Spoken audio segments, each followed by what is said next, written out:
कहीं ना कहीं वो फ्री पानी, फ्री बिजली के जो है चक्कर में दिल्ली की जनता आ गई। और आज केजरीवाल ने ये बोल दिया कि भैया देखो ऑक्सीजन नहीं है तो क्या हुआ, फ्री बिजली मैं दे रहा हूँ, फ्री पानी मैं दे रहा हूँ, पानी के अंदर ऑक्सीजन होता है, टोटी खोल के जितना ऑक्सीजन लेना है ले लो। अब आप सोचिए, गवर्नेंस की बात करते हैं। आज ये जिले इलाही साहब बोलते हैं, इनकी शक्ल देखिए, और वो जो हर सेकंड में हर चैनल पर इनकी एडवर्टीजमेंट आ रही है। आप, मुझे लगता है कि आदमी कोरोना से कम इसकी एडवर्टीजमेंट देख के ज्यादा मर रहा है। क्यों मर रहा है? क्योंकि अरे भैया, तुमने पिछले 3 महीनों में 150 करोड़ से अधिक का तो ऐड दे दिया, और उसके बाद आज टीवी तो छोड़िए, अखबारों में बड़े बड़े इश्तिहार आ रहे हैं। और क्या आ रहे हैं इश्तिहार? कि यदि आपके पास ऑक्सीजन के क्रायोजोनिक सिलेंडर्स हैं, टैंकर्स हैं, तो हमें दीजिए। अरे भाई मेरे, ये ऑक्सीजन का सिलेंडर नहीं हो गया, वो घर में लगने वाला सिलेंडर हो गया जो घर में लोग लेके बैठे हैं, जो तुम टीवी अखबार में इश्तिहार दोगे। जामनगर से लेकर राजस्थान, देश के सभी अखबार, मतलब मीडिया के तो मुंह में ऐसी बोटी ठूंस दी है कि कोई मीडिया का चैनल आज केजरीवाल की मुखालफत करने को राजी नहीं है। केजरीवाल सरकार के अधिकारी और उनके परिवार के लोगों को वीवीआईपी ट्रीटमेंट देने के लिए दिल्ली के अंदर स्वास्थ्य सेवाओं में दिन रात अपनी जान हथेली पर लेकर घूम रहे डॉक्टर, नर्स, पैरामेडिकल के स्टाफ, सफाई कर्मचारी जो है बिन मांगी मौत से जूझ रहे हैं। और ये केजरीवाल, हम तो आम आदमी है जी, हम तो वीआईपी कल्चर खत्म करेंगे जी। इस आदमी के ऑफिस में 1 करोड़ का तो सिर्फ समोसा खा जाता है ये आदमी, और उसके बाद ये बोलता है हम वीवीआईपी कल्चर खत्म करेंगे। इसने वीवीआईपी कल्चर को तो जन्म दिया है, और ऐसा धूर्त पॉलिटिशियन भारत के इतिहास में ना हुआ। और बड़ा घोटाला सुनिए, ये आदमी इतनी धूर्तता से घोटाला करता है कि जिसकी कोई लिमिट नहीं है। कल इस आदमी ने प्रेस कॉन्फ्रेंस करके बोला कि हम थाईलैंड से 18 ऑक्सीजन के टैंकर इंपोर्ट कर रहे हैं। और आपको जानकर हैरानी होगी कि एनआरआई दोस्तों का एक समूह है थाईलैंड में, जो अपने पैसों से जो है वो जो है खरीद के इंडिया में भेज रहा है। और इसने इतनी भी जहमत नहीं उठाई कि उन लोगों का धन्यवाद करूं, केंद्र सरकार का धन्यवाद करूं, जो है फ्रांस से लेकर, जर्मनी से लेकर तमाम जगहों से। मैं आपके चैनल के माध्यम से खुला चैलेंज करता हूं केजरीवाल को कि केजरीवाल वो ऑर्डर की कॉपी दिखा दे, और केजरीवाल वो पेमेंट की ट्रांजेक्शन के रिसिप्ट दिखा दे देश के लोगों को, कि जिसमें उसने जो है 18 ऑक्सीजन के सिलेंडर इंपोर्ट करें। नमस्कार दोस्तों, स्वागत है आपका यूथ मीडिया टीवी पर।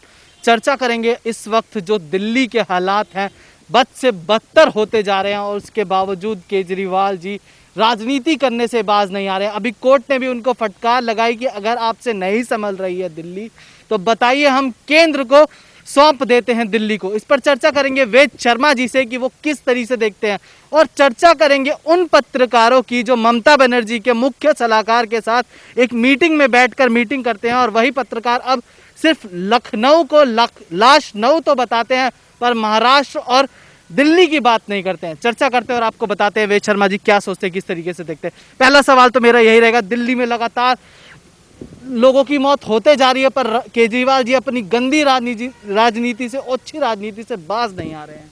देखिए, दिल्ली का जिले इलाही आज उसी कहावत को चरितार्थ करता है जहां बोला जाता है कि बंदर के हाथ में उस्तरा। आज एक ऐसा मुख्यमंत्री जिसके नाम पर जो है बहुत बड़ा पीआर कैंपेन चलाया गया कि एक आईआईटीएन है, एक आईआरएस है, और जो है एक जो है जन लोकपाल के आंदोलन से आया है। यह आदमी शुरू से ही फ्रॉड था, और इसने अपनी सारी फ्रॉडगिरी करके दिखाई। क्योंकि जो आदमी जन लोकपाल के आंदोलन से आया, उसने कभी जन लोकपाल की बात नहीं करी। दिल्ली में आज तक जन लोकपाल नहीं आया। उसके बाद जिस आदमी ने गांधी परिवार के खिलाफ भ्रष्टाचार का मोर्चा खोला, वो आदमी चुनाव लड़ने जो है नरेंद्र मोदी के खिलाफ चला गया, और जो है कुमार विश्वास को अमेठी में फंसाकर चला गया। तो इसकी सारी हरकतें देश की जनता तो समझ रही है, पर मुझे ये नहीं समझ आता, मुझे इस बात का आश्चर्य है कि दिल्ली की जनता बार बार कैसे जो है बेवकूफ बन गई। ये आदमी इतना धूर्त है कि कोर्ट ने तक बोल दिया कि तुम लोगों के मरने के लिए जिम्मेवार हो।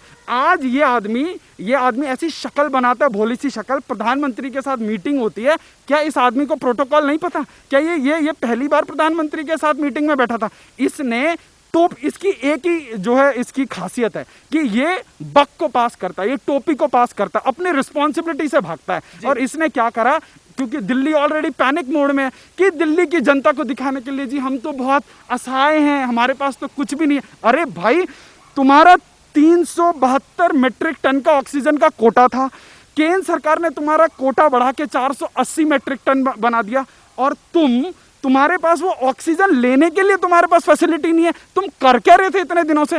केंद्र सरकार ने इनको जो है 10 ऑक्सीजन के प्लांट सेटअप करने के लिए पिछले साल इनको फंड रिलीज किया, और आपको जानकर हैरानी होगी इस कंजर बवाल ने पूरे पिछले 4 महीनों में मुश्किल से 1 ऑक्सीजन प्लांट सेटअप किया, वो भी आधा अधूरा।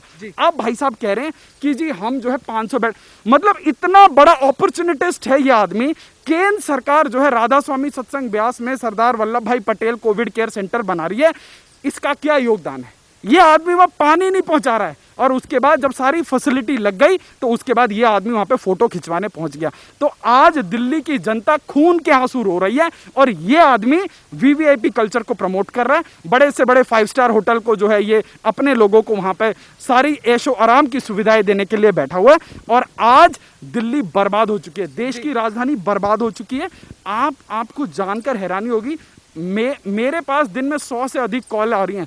मैं एक तरह से चलता फिरता जो है कॉल सेंटर बना हुआ हूँ। मैं अपने लेवल पर कोशिश कर रहा हूँ, अपने जो है युवा मोर्चा के साथियों के नेटवर्क के माध्यम से कोशिश कर रहा हूँ। आज entire Delhi is on a panic mode.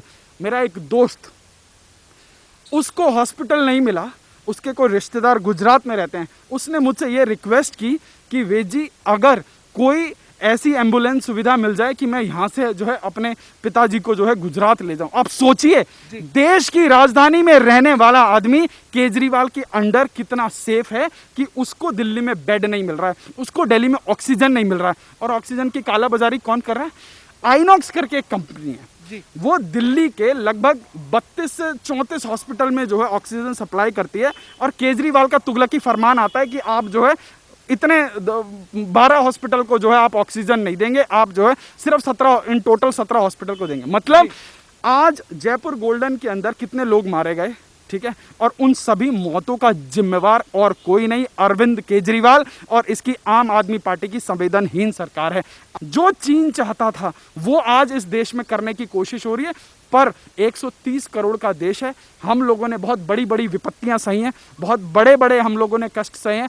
निश्चित रूप से लोगों की कर्तव्य निष्ठा और लोगों के अंदर जो एक पॉजिटिव एनर्जी, हम इससे भी निकलेंगे। आप बात कर रहे थे एक बहुत बड़े पत्रकार की, जिसने लखनऊ का नाम लाशनऊ दे दिया। मैं उस पत्रकार से, पहली बात तो मैं उसको पत्रकार नहीं मानता, क्योंकि उसके जैसा दलाल, sorry to use this word, but ऐसे लोगों के लिए इससे भी बुरे शब्दों का यदि प्रयोग किया जाए तो अतिशयोक्ति नहीं होगी, क्योंकि वो आदमी अपने आप को पत्रकार बताता है। और पत्रकारिता की पराकाष्ठा देखिए आप, उसका खुद का भाई संगीन आरोपों में आरोपित है, महिलाओं के साथ दुष्कर्म, यौनजन्य दुष्कर्मों में आरोपित है, और उसके बाद वो दुनिया को जो है पाठ पढ़ाता फिरता है। आज एक दौर था 2014 से पहले कि इस देश के अंदर लुटियन के पत्रकार डिसाइड किया करते थे कि कौन सा आदमी कौन सा मंत्रालय लेगा और कौन से मंत्रालय से कौन से इंडस्ट्री को कितना पैसा जाएगा। समस्या यह हुई कि नरेंद्र मोदी के आने के बाद उन्होंने ये कहा कि जिसका काम उसी को साजे और करे तो जूता बाजे। तुम्हारा काम पत्रकारिता का है, दलाली का नहीं है, तुम अपना पत्रकारिता करो। तो जो लोग उस वक्त वीवीआईपी सिक्योरिटी में घूमते थे, आज उनका हाल आपने देखा होगा, शमशान के बाहर पड़े, 3 टप्पर वाले डब्बों के ऊपर लैपटॉप रखकर मोजों से जो है पत्रकारिता करते घूम रहे हैं। तो आज जब उन लोगों की दालें गलनी बंद हो गई, कहाँ तो वो मनमोहन सिंह के दौर पे विदेशों के दौरे किया करते थे, 5 सितारा 7 सितारा होटलों में आलीशान जो है यात्राएं किया करते थे, और आज जो है अपने खर्चे पर बस में और ऑटो में भटकना पड़ रहा है। तो जब दाल नहीं गलेगी तो गाली बकेंगे, और ये काम इसीलिए हो रहा है क्योंकि इनकी दाल नहीं गल रही है, इसीलिए ये देश की इमेज इस हिसाब से पोर्ट्रे कर रहे हैं। आप सोचिए, अमेरिका इतना बड़ा देश, वहां पर लाखों की मौत हुई कोरोना से, और उसमें उस वक्त वहां के लिबरल लोगों ने पूरा डोनाल्ड ट्रंप के खिलाफ एक खेमा खोला, और डोनाल्ड ट्रंप जो है चले गए, उनका जो काम होना था वो हो गया। आप सोचिए, किसी ने अमेरिका में दफनाई गई लाशों की फोटो दिखाकर एम्पलीफाई की, किसी विश्व के किसी पत्रकार ने? हाँ, पर हमारे देश के अंदर कुछ ऐसे गद्दार बैठे हैं जो लोग वो पूरी की पूरी स्टोरी कर रहे हैं, शमशान घाट की जो है फोटोज बेच रहे हैं बाहर के लोगों को, बाहर की एजेंसीज को बेच रहे हैं, और उसके बाद दिखाने की कोशिश कर रहे हैं कि देश के अंदर जो हाहाकार। निश्चित रूप से हम लोग एक महामारी के दौर में हैं, पर क्या इस देश में, चाहे वो कोई पक्ष हो चाहे विपक्ष हो, चाहे कोई सेलिब्रिटी हो, कुछ भी हो, क्या हम लोगों का कर्तव्य नहीं बनता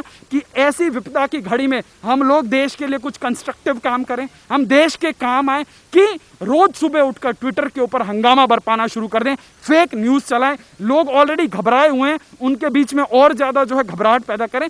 तो आज देश को हमारी जरूरत है। आपने पिछली बार भी देखा होगा प्रियंका वाड्रा की नकली हवाई बसें कहीं यूपी के बॉर्डर पे थी जो किसी को दिखाई नहीं दी। ये लोग अपने राज्यों में काम नहीं कर सकते। देखिए उस आदमी को कहते हुए अच्छा लगता है, आपकी या तो आपकी सरकारें कहीं नहीं हो, आपकी 5-5 राज्यों में सरकारें हैं, आप वहां करके दिखाइए ना, आपको किसने रोका है? आप खुद कुछ करते नहीं हैं और हर रोज आप देश की सरकार के ऊपर उंगली उठाते हैं, तो ये शोभा नहीं देता। देश की जनता समझ रही है और देश की जनता इतनी संवेदनशील है, इतनी समझदार है, उनको पता है कि कैसा नेतृत्व देश को चाहिए और कैसा नेतृत्व देश के लिए काम कर रहा है। सर, एक एजेंडा भी फैलाया गया, देखा गया कि मंदिर की जगह अगर हॉस्पिटल बना दिए जाते तो ऐसे दिन नहीं देखने पड़ते। इस तरीके के एजेंडे फैलाए गए ट्विटर, फेसबुक, हर जगह। तो दूसरी तरफ ये भी तो कहा जा सकता है जो केजरीवाल जी द्वारा द्वारका में हज हाउस बनाया जा रहा है, उसकी जगह भी तो हॉस्पिटल बनाया जा रहा है। देखिए, ये एजेंडाधारियों का काम है। इस देश के अंदर कुछ लोगों को सनातन हिंदू धर्म से इतनी चिढ़ है कि वो हर चीज को एक ऐसा नैरेटिव बना देंगे, कहीं ना कहीं आप भी सोचने पर मजबूर हो जाएंगे, हाँ यार ऐसा होना चाहिए था। मैं आपसे सवाल पूछता हूँ, इटली में, स्पेन में, यूरोप के तमाम देशों में कितने मंदिर थे? वहां तो विश्व की सबसे बेहतर स्वास्थ्य सुविधाएं थी ना, वहां पर तो आपने लाशें रास्ते में गिरती हुई देखी। उसके बावजूद चलिए आज हम बात करते हैं कि मंदिर की जगह जो है अगर अस्पताल बनाते हैं। आप एक बात बताइए, पिछले 60 सालों में इस देश के अंदर जो है हज के नाम पर अरबों रुपया लुटा दिया, उससे क्या हुआ आप बताइए?